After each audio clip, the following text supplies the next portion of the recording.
ဆင်းရဲတဲ့သူတွေကကြတော့ပိုပြီးတော့မှဆင်းရဲလာကြတယ်ချမ်းသာတဲ့သူတွေကကြတော့လေပိုပြီးတော့မှတရက်ချမ်းသာလာကြတယ်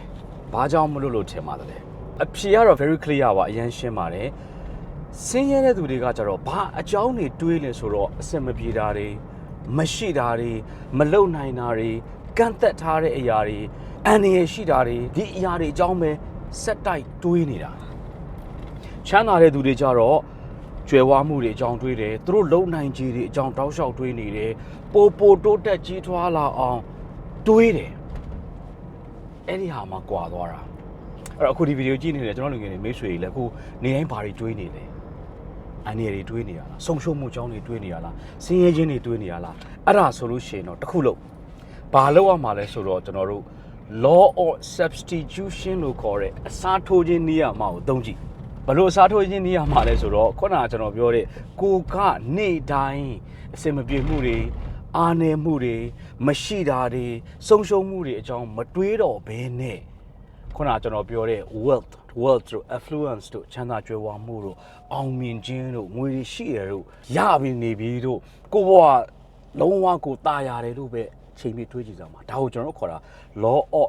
substitution လို့ခေါ်တယ်ဟုတ်ပြီအဲ့တော့အဲ့လိုတွေးလိုက်ပြီဆိုလို့ရှိရင်ဘာဖြစ်လာမလဲဆိုတော့ကျွန်တော်တို့ law of self consciousness အရာကိုယ့်ရဲ့မသိစိတ်ကဘာဖြစ်လာလဲဆိုတော့အော်ငါကြွယ်ဝနေတယ်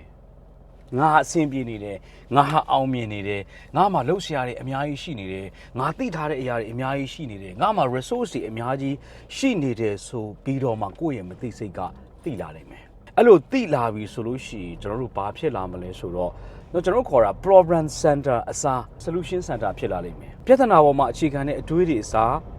ဖြေရှင်းချက်ပေါ်မှာအခြေခံတဲ့အတွေးတွေများလာလိမ့်မယ်ကျွန်တော်တို့ခုတ်ချင်းတင်တာမှာလည်းကျွန်တော်အဲ့ဒါတောက်လျှောက်တင်တယ်ကျွန်တော်တို့လူဘဝမှာအောင်မြင်ခြင်းနဲ့တိုးတက်ကြီးပေါ်ချမ်းသာခြင်းနဲ့ဆိုလို့ရှိရင်ဘယ်တော့မှကျွန်တော်တို့က problem centric မဖြစ်ရဘူးပြဿနာပေါ်မှာအခြေခံတဲ့ solution centric ဖြစ်ရမယ်ဖြေရှင်းချက်ပေါ်မှာအခြေခံတဲ့အရာဖြစ်ရမယ်ဒါဆိုလို့ရှိရင်ဘာဖြစ်လာမလဲဆိုတော့ကျွန်တော်တို့က law of concentration အရာ law of concentration အရာကိုလိုချင်တာတွေအပေါ်ကိုရချင်တဲ့အရာတွေအပေါ်ကိုအာယုံစိုက်လာနိုင်မယ်အာယုံစိုက်လာပြီဆိုလို့ရှိရင်ကိုဒီစိတ်ရောလူရောချမ်းသာကြွယ်ဝတဲ့သူတယောက်ဖြစ်လာပြီးတော့မှဘာလုပ်မလဲဆိုတော့အဲ့ဒီချမ်းသာကြွယ်ဝခြင်းတွေကိုရဖို့အတွက်အတကုံစူးစမ်းနိုင်မယ်ဒါဆိုလို့ရှိရင်တော့ကိုယ့်ရဲ့ဘဝမှာအောင်မြင်တိုးတက်ကြီးပွားချမ်းသာမှုတွေကိုရပါလိမ့်မယ်တခုတွေးလိုက်နိုင်မယ်လို့ထင်ပါတယ်ကိုယ့်အတွက်တခုတွေးလိုက်နိုင်တယ်ဆိုလို့ရှိရင်တော့ comment မှာဗာလေးရလိုက်ဆိုတော့ရေးပေးပါအောင်ကျွန်တော်တို့ကိုညံလင်းအောင်ပါမင်္ဂလာရှိသောနေ့ဖြစ်ပါစေ